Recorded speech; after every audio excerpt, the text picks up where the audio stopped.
L'alignement, c'est la congruence, c'est-à-dire la manière dont à l'intérieur de toi, tu vas pouvoir sentir que ce que tu penses, ce que tu crois, va dans le sens de ce à quoi tu aspires. Et c'est là que tu vas pouvoir te sentir aligné.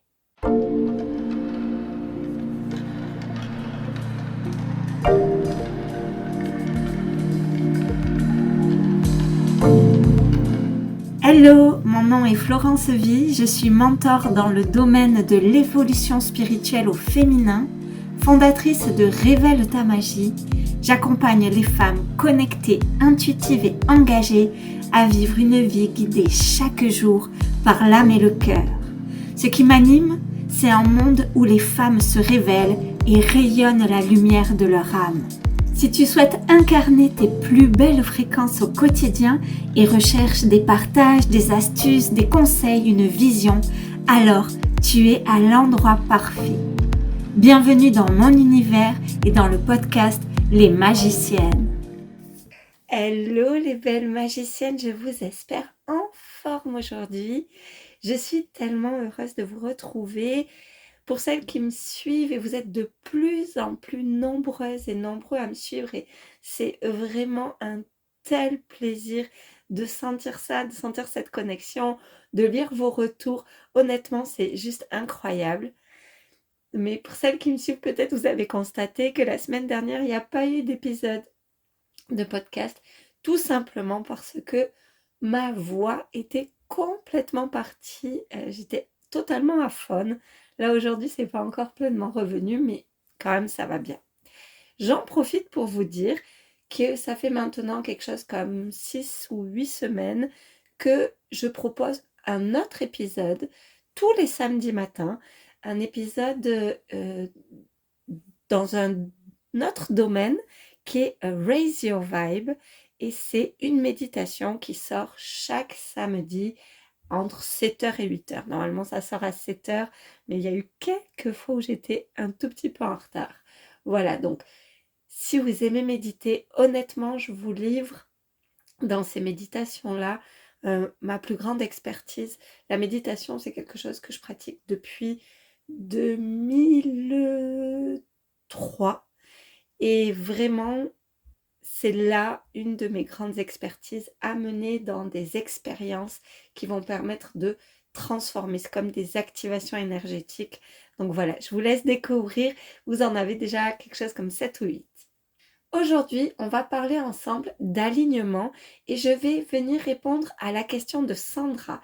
Sandra, elle me disait, ok Florence, mais comment tu fais pour sentir que en toi c'est aligné? Qu'est-ce que ça veut dire être aligné? Comment on fait pour se sentir aligné? Donc Sandra et vous toutes, belles magiciennes, ce matin, je vais vous amener cette thématique avec un arcane juste extraordinaire qui est l'arcane 7 dans le tarot de Marseille, l'arcane du chariot. L'arcane du chariot, si vous le regardez, vous avez un personnage qui est au centre d'un chariot, en fait, qui tire son char, et vous avez deux chevaux, un cheval rouge et un cheval bleu, qui semblent un peu regarder, être appelés l'un vers la droite, l'autre vers la gauche. Et puis ces deux lettres, S et M, qui sont comme une plaque sur le chariot. Ce chariot, c'est le chariot de la consécration. En alchimie, on a trois grandes œuvres qui créent l'œuvre. On a l'œuvre au noir, qui est la première partie de l'œuvre, puis l'œuvre au blanc, puis l'œuvre au rouge. Et dans chacune de ces œuvres, on a 7 opérations. Donc, 3 fois 7 opérations, ce qui nous fait 21 arcanes, plus l'arcane non nombré, qui est l'arcane du mat. L'arcane du mat, c'est nous qui nous promenons dans l'expérience de l'incarnation. Et tous les autres arcanes, majeurs évidemment, sont des maîtres initiateurs, c'est-à-dire des initiations qui vont permettre de vivre ces 7 opérations alchimiques dans chacune des œuvres, l'œuvre au noir, l'œuvre au blanc et l'œuvre au rouge. L'œuvre au noir étant la première où on va plonger dans nos profondeurs pour aller reconnaître, pour aller amener de la volatilisation, c'est-à-dire on va comme dissoudre. Puis l'œuvre au blanc, c'est la deuxième opération. C'est le moment où on va commencer à laisser entrer la lumière, percevoir la lumière qui était présente dans ce que nous, on croyait être nos défauts, nos ombres.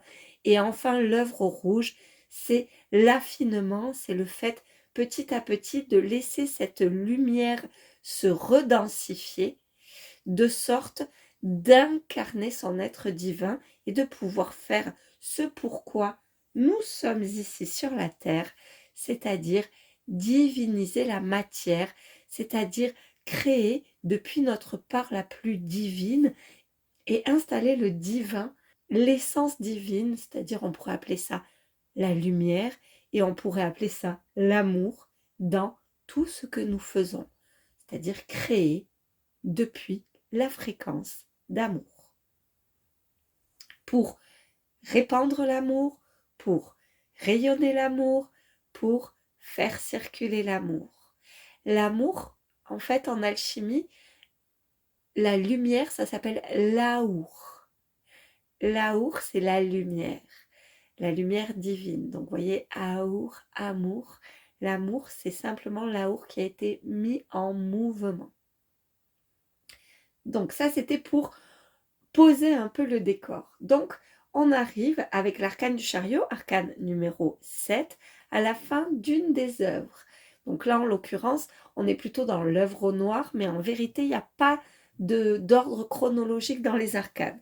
Sauf que comme on est au 7, le numéro 7 annonce qu'on a fini un des cycles. Je vous avais dit tout à l'heure, 3 x 7, 21, 3 œuvres, 7 opérations. Donc là, à l'arcane 7, on arrive à la fin des 7 premières opérations. Donc, on est dans ce chariot de la consécration. Pour la petite histoire, avant, dans les traditions ancestrales de l'Égypte antique, lorsque les prêtres et prêtresses avaient terminé leur initiation, de sorte qu'ils pouvaient être prêtres et prêtresses, alors on leur proposait de défiler dans les rues dans un chariot. Donc, ça reprend ce principe-là. Donc ce chariot, c'est vraiment le chariot de la consécration. Puis on a ces deux chevaux, ce cheval rouge qui est soufre et ce cheval bleu qui est mercure. Alors soufre avec un seul F, hein, c'est pas je suis en train de souffrir, c'est vraiment le soufre, mais qui ne correspond pas exactement à son composant chimique du soufre ou du mercure, c'est plus un représenté. Donc chacun de ces chevaux semble être appelé par des directions différentes. Soufre, le soufre, c'est ce qui représente l'esprit, c'est la conscience individuelle, c'est la volonté, c'est le feu intérieur, c'est le principe de la conscience active, de la force de vie, c'est la volonté de transformation. En gros, ce sont tes élans. Et Mercure, ça vient symboliser l'âme, la réceptivité intuitive, la fluidité de la conscience et la capacité à transcender les limites du moi. C'est le principe de la réceptivité intuitive, comme être à l'écoute des appels de son âme.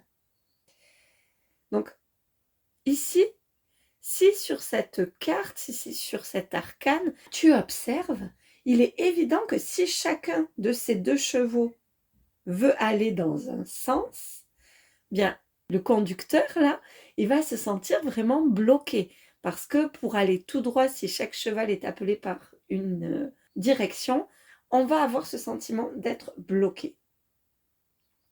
Donc, ici, c'est ce qui vient nous parler de l'alignement. L'alignement, c'est la congruence entre tes aspirations profondes et ce qui est engrammé dans ton système interne. À l'intérieur de toi, il y a des scripts inconscients qui, à un moment donné, ont été conscients, mais qui ont basculé très vite dans l'inconscient.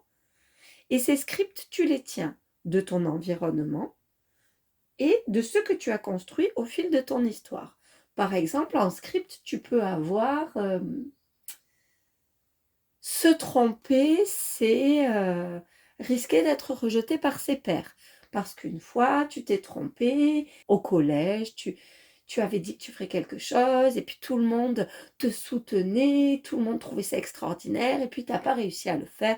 Et là, tes amis se sont détournés de toi parce qu'ils ont dit que tu mentais, que tu avais fanfaronné, et donc tu as inscrit quelque chose comme, tu as fait un gros raccourci, parce que le système interne, son but, c'est de surtout maintenir la souffrance à distance.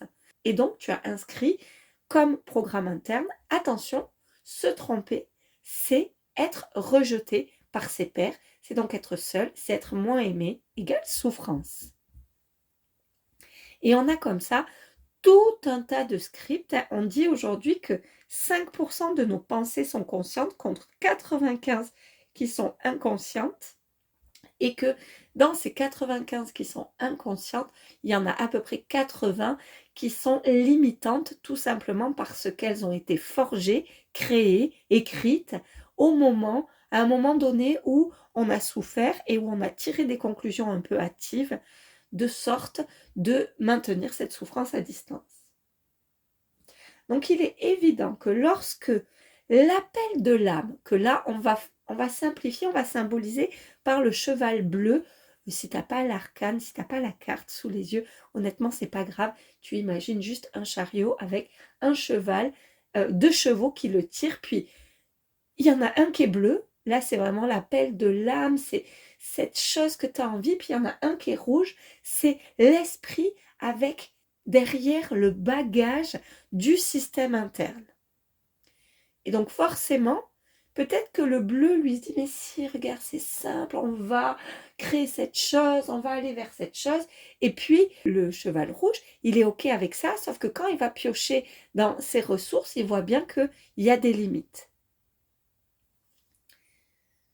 Ce qui va être nécessaire, c'est que tu puisses sentir cette congruence entre les deux.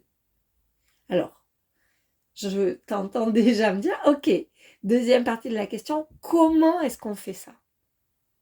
Eh bien, tu vas te servir de cette fameuse petite voix que tu entends. Par exemple, lorsque tu as envie de quelque chose, par exemple, tu as envie de partir en voyage toute seule, et puis tu entends cette petite voix à l'intérieur de toi qui te dit, mais si c'était dangereux? Mais si la fois où mes parents m'avaient dit que voyager seul, c'était prendre le risque d'être en danger, et si c'était vrai? Eh bien, tu vas te servir de cette petite voix qui remonte pour aller visiter ces pensées inconscientes. Parce que ces pensées sont inconscientes, mais elles t'envoient quand même des signaux, et ces signaux, c'est ce cheval rouge qui te les transmet avec cette petite voix. Ça peut être une petite voix ou ça peut être un inconfort. Tu te dis, oh là, je vais changer de boulot parce que je me sens plus bien dans ce travail, puis je sais que j'ai fait cette formation et que cette formation c'était génial, je me suis sentie tellement bien dedans. Voilà, je vais poser ma démission et je vais chercher un boulot à cet endroit-là. Et puis là, il y a une boule dans ton ventre. Ok, ça aussi, c'est ton cheval rouge, c'est Soufre qui te dit, ok, attends, parce que là, entre ce que nous, on a envie et ce à quoi on croit, c'est pas congruent. Il y a un fossé. Et il va falloir trouver un moyen de recréer de la congruence, de recréer des canaux dans lesquels l'énergie peut circuler entre ce qu'il y a d'un côté du fossé et nous, ce qu'on veut faire de l'autre côté du fossé.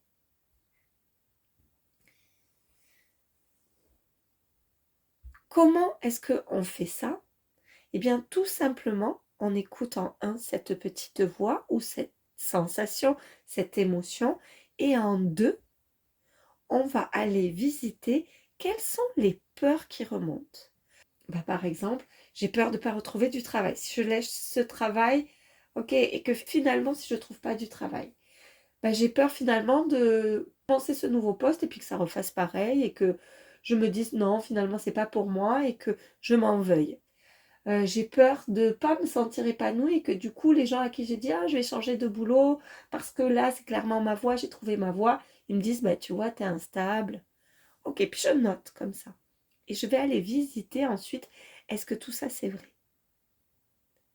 Est-ce que c'est sûr que je ne vais pas retrouver de travail? C'est possible, comme c'est pas impossible. J'ai déjà trouvé plein de fois du travail, donc il n'y a pas de raison que ça ne fonctionne pas. J'ai peur d'être déçue de moi-même si au bout de 6 mois, de 1 an, je me rends compte finalement que c'est pas ma voie. Ok, est-ce que c'est possible? Oui, c'est possible. Qu'est-ce que je préfère? Est-ce que je préfère véritablement rester dans un endroit où je ne me sens pas épanouie? Ou est-ce que je préfère prendre ce risque en me disant que peut-être je vais dans 1 an, dans 2 ans, me dire que non, en fait, c'est pas le boulot de mes rêves et du coup, je rechangerai. Ou est-ce que je peux prendre le risque que ce soit le boulot de mes rêves? Est-ce que ça peut ne pas être le boulot de mes rêves comme ça peut l'être, ou ça peut être une étape vers le boulot de mes rêves? Et enfin, 3, à propos un peu de la vie du monde, qu'est-ce que les autres vont dire? Est-ce que j'ai déjà dû faire face au fait que les autres peut-être trouvent que je ne suis pas congruente? Est-ce que c'est plus important d'être congruente avec la vie des autres, ou est-ce que c'est plus important d'être congruente avec moi? Est-ce que véritablement les autres vont passer leur vie à dire « Oh là là, mais Florence, elle a fait ça », est-ce qu'ils vont aller se coucher en pensant à ce que Florence a fait? Non, en fait, parce qu'ils ont leur propre vie. Alors peut-être à un moment, ils vont se dire « Oh, elle n'aurait pas dû faire ça. Oh, moi, j'aurais pas fait ça comme ça. » Est-ce que c'est très grave? Et je vais aller comme ça visiter tout ce qui me donne un sentiment de ne pas être congruente avec moi-même, parce que dans mon système interne, j'ai des pensées, j'ai des croyances qui ne vont pas dans le sens de ce que moi j'ai envie de vivre. L'idée, c'est vraiment que tes 2 chevaux puissent regarder dans la même direction et avancer dans la même direction. Et pour ça, ça va vraiment être nécessaire que tu aies des croyances qui vont dans le sens de ce que tu as envie de vivre. Si tu as envie de vivre une histoire d'amour incroyable, mais que tu te racontes l'histoire, que tous les hommes sont des traîtres ou sont pas fiables, ça va être difficile de pouvoir avancer vers cette histoire d'amour incroyable avec un cheval qui dit « Non, mais non, attends, parce que là, on n'avance pas, parce que là, les hommes, ils sont absolument pas fiables et de toute façon, tu vas être malheureuse. » Donc, dans cette perspective, l'histoire d'amour incroyable ne peut pas exister. Si je crois foncièrement que tous les hommes sont des traîtres, je ne peux pas marcher vers une destination qui, dans les scripts inscrits à l'intérieur de moi, ne peut pas exister. Voilà ce qu'est l'alignement. L'alignement, c'est ce moment où tu vas amener de la congruence entre ces scripts, ces pensées, ces croyances et ce à quoi tu aspires. Et pour cela, tu vas écouter la petite voix qui remonte en toi, c'est comme le petit diable qui dit non, mais parce qu'on ne va pas y arriver, ou la sensation d'inconfort. Tu vas écouter l'inconfort, qu'il arrive via une sensation, via une émotion ou via une pensée. Et tu vas juste aller déconstruire et observer, grandir, étirer ta conscience. C'est-à-dire, ok, moi j'ai la croyance que tous les hommes sont des traîtres, puis je veux vivre une histoire extraordinaire. Ok, je vais aller regarder autour de moi. Est-ce que cet homme-là, il a l'air juste extraordinaire? Et puis, ma tante, elle vit une histoire extraordinaire avec un homme. Ah ouais, quand même. Ça veut dire que ça existe. Dans l'arcane du chariot, le personnage central, le personnage qui est dans son chariot, qui est le mat, le mat qui passe par plein de phases initiatiques et qui là a terminé les 7 premières opérations alchimiques de son œuvre, il devient le trait d'union, c'est-à-dire celui qui crée l'unité entre ses aspirations profondes et sa vision du monde, la direction dans laquelle il souhaite aller et les ressources et les croyances qu'ils cultivent pour aller dans cette direction. Voilà ce que je voulais vous partager aujourd'hui pour répondre à ta question, Sandra. J'espère honnêtement que ça va vraiment te permettre d'y voir plus clair et j'espère que ça vous aura apporté une compréhension tellement plus imagée. Se sentir bloqué, ça parle jamais de « je suis pas capable ». Jamais. Il n'y a jamais un problème avec nous. C'est pas vrai qu'il y a des gens qui sont capables de faire des choses et d'autres non. Se sentir bloqué, ça parle juste d'un moment où tes deux chevaux, ils aspirent pas à aller dans la même direction et où il va falloir ramener de l'unité. Un peu comme, tu sais, s'il y a eu un gros bruit et puis les chevaux, ils ont peur et puis il y en a un qui va aller dans un sens, un autre dans un autre. Puis toi, ta posture, ça va être d'aller les rassurer. Ben là, c'est exactement pareil. Ta posture, ça va être d'aller te rassurer, rassurer ton système interne en conscience, toujours que lui, son but, c'est pas que tu sois malheureuse. Hein. Il veut pas te mettre des bâtons dans les roues, il veut pas t'auto-saboter. Moi, je n'aime pas et je n'utilise pas ce mot auto-sabotage parce que ça voudrait dire qu'on est comme notre propre ennemi. Mais non, ton système interne, lui, ce qu'il veut, c'est juste que tu ne souffres pas. Donc, je vais aller rassurer mon système interne en lui disant il est probable que je souffre, mais en vérité, ce que j'ai à gagner est tellement extraordinaire que c'est OK en fait. C'est OK, je suis prête. Je suis prête à être un petit peu inconfortable à cet endroit, être carrément inconfortable à cet endroit. Je suis prête à ça. Voilà, merveilleuse magicienne, pour cet épisode de podcast. J'espère qu'il va vraiment te parler. N'hésite pas à me retrouver sur mes réseaux, par mail. C'est tellement un bonheur de connecter avec toi en lisant tes retours. Donc vraiment, n'hésite pas et je réponds toujours personnellement aux messages. Je te donne rendez-vous samedi pour l'épisode de Raise Your Vibe et pour une nouvelle méditation et mercredi pour un nouvel épisode de ton podcast des magiciennes.